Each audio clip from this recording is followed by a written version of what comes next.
नमस्कार दोस्तों, आपका अपना YouTube channel Sunil Kumar classes पे स्वागत है। तो चलिए आज आप लोग को बीच लेकर आए हैं कि महंगाई पर निबंध। आज हम महंगाई पर निबंध बतलाएंगे। वीडियो पर लास्ट तक बने रहिएगा। वीडियो आप लोग को अच्छा लगा तो लाइक जरूर करिएगा और चैनल पर नए तो सब्सक्राइब कर लीजिएगा। तो चलिए हम शुरू करते हैं। सबसे पहले हम इस निबंध को देखने से पहले हमें कुछ संकेत बिंदु को ध्यान देना होता है। उन संकेत बिंदुओं के बारे में हम चर्चा करेंगे। तो इस प्रकार हमको संकेत बिंदु आ जाता है। पहला आता है दीर्घकालीन परेशानी महंगाई, निम्न और मध्य वर्गों का सर्वाधिक परेशानी, राजनैतिक परिपाटियों व नेता जिम्मेदार, महंगाई बढ़ने के कारण, महंगाई रोकने के उपाय। इन सब चीज़ों के बारे में आज हम चर्चा करेंगे। वीडियो पर लास्ट तक बने रहिएगा। एक एक पॉइंट हम अपनी भाषा में समझाएंगे। चलिए हम वीडियो में आगे बढ़ते हैं। तो पहला पॉइंट है जीना मुश्किल करती महंगाई। हम एक पॉइंट लेकर चले हैं कि जीना मुश्किल करती है महंगाई। संघर्ष का दूसरा नाम है जीवन। जी हाँ दोस्तों, संघर्ष का दूसरा नाम है जीवन। मनुष्य को जीवन में अनेक समस्याओं का सामना करना पड़ता है। मनुष्य को जो अपना जीवन होता है उसमें बहुत सारे समस्याओं को सामना करना होता है। इनमें से कुछ समस्याएं अल्पकालीन होते हैं और कुछ आजीवन चलती है। कुछ समस्या ऐसा होता है जो तुरंत खत्म हो जाता है, कुछ समस्या ऐसा होता है जो जीवन भर चलते रहता है।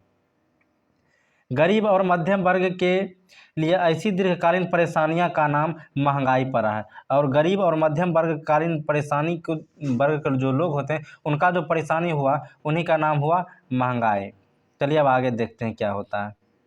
आगे लिखा हुआ कि वर्तमान में निम्न और मध्यम वर्ग महंगाई से सबसे ज़्यादा परेशान है। इस समय जो है निम्न वर्ग का लोग और मध्यम वर्ग का लोग जो है महंगाई से सबसे अधिक परेशान। यह मनुष्य की मूलभूत आवश्यकताओं रोटी, कपड़ा, मकान। यह प्रश्न आपको अर्थशास्त्र में भी पूछा जा सकता है कि मनुष्य की मूलभूत आवश्यकताएं क्या है, तो उसमें बता सकते हैं रोटी, कपड़ा, मकान। और दो इसमें और जोड़ा जाता है स्वास्थ्य और शिक्षा। तो भी याद रखिएगा कि स्वास्थ्य प्लस में शिक्षा, ये भी दो जोड़ा जाता है। इसलिए अगर पाँचों वाला ऑप्शन रहे तो वो मार दीजिएगा, अगर नहीं तो तीन वाला ऑप्शन करेक्ट होगा। चलिए हम आगे बढ़ते हैं। पर सर्वाधिक चोट करती है। सरकार आंकड़ों में यह भले ही स्थिर देखे अल्पकाल के लिए कुछ समय हो, पर सत्य हो यह निरंतर बढ़ती ही रहती है। ये महंगाई जो है इन सब चीज़ों पे बढ़ती ही रहती है। चलिए अगला प्रश्न, अगला इसी में लिखा गया पैराग्राफ छोड़कर कि सरकार भी अपना पल्ला झाड़ने की उद्देश्य से पहले तो मौसम, प्रकृति आदि के प्रतिकूल होने के बहाना बनाते हैं। यदि इसका दोष दूसरे पर डालकर अपना पल्ला झाड़ लेते हैं, यानी कि सरकार भी जो है इन सब चीज़ों के बहाना मौसम पर और प्रकृति पर फेंक देते हैं और इन्हीं के बहाने से वो भी निकल रहे हैं। अभी चुनाव करीब आते ही हमारे तथाकथित भाग्य विधाता गरीबों को वोट पाने का लालच में महंगाई कम करने का दिवस दिखाते हैं। चुनाव जीतने के बाद सुविधाओं, अपना वेतन भत्ता बढ़ाकर उसका भार आम जनता पर डाल देते हैं। होता यह है कि जब चुनाव आता है उस समय कहता है कि हम आपको जो है महंगाई को कम कर देंगे अगर हमें आप सरकार बनाएंगे। तो जब वो जीत जाता है क्या करता है कि अपना भत्ता बढ़ा लेता है, अपना वेतन बढ़ा लेता है और सारा खर्चा जो है वो आम जनता पर फेंक देता है। चलिए अब अगला पॉइंट पर चलते हैं। अगला पॉइंट है चुनाव से पूर्व विभिन्न राजनैतिक पार्टियों औद्योगिक इकट्ठाओं से गुप्त से चंदे के नाम पर मोटी रकम वसूलती है। ऐसा भी होता है कि चुनाव जीतने के लिए लोग, चुनाव लड़ने के लिए लोग आम जनता से चंदा वसूलते हैं कि हमें चंदा दीजिए, हम यहाँ आपके लिए चुनाव लड़ेंगे और आपको विकास करेंगे। और ये सब भी चुनाव के बाद इकट्ठा के मालिक उसके उत्पादनों पर मनमर्जी मूल्य वृद्धि करते हैं। उन्हें कोई रोकने वाला नहीं है क्योंकि रिश्वत रूपी चंदा पहले ही दिया जा चुका है। और जब वो महंगाई को बढ़ाते हैं तो उसको कोई रोकने वाला नहीं होता है क्योंकि वह जो है रिश्वत का तरह, घूस की तरह जो है वो चंदा के रूप में ले चुके होते हैं। अगला प्रश्न है महंगाई बढ़ने का प्रमुख कारण। महंगाई बढ़ने का जो प्रमुख कारण है वो है कि मांग और पूर्ति के बीच असंतुलन होना। मांग और पूर्ति के बीच जब असंतुलन हो जाएगा तो महंगाई बढ़ जाएगा। इससे बड़ा कोई कारण नहीं है, समझें। ये बड़ी डिक्लियर से समझना होता है। जब किसी वस्तु की आपूर्ति कम होती है तो वो महंगाई बढ़ती है।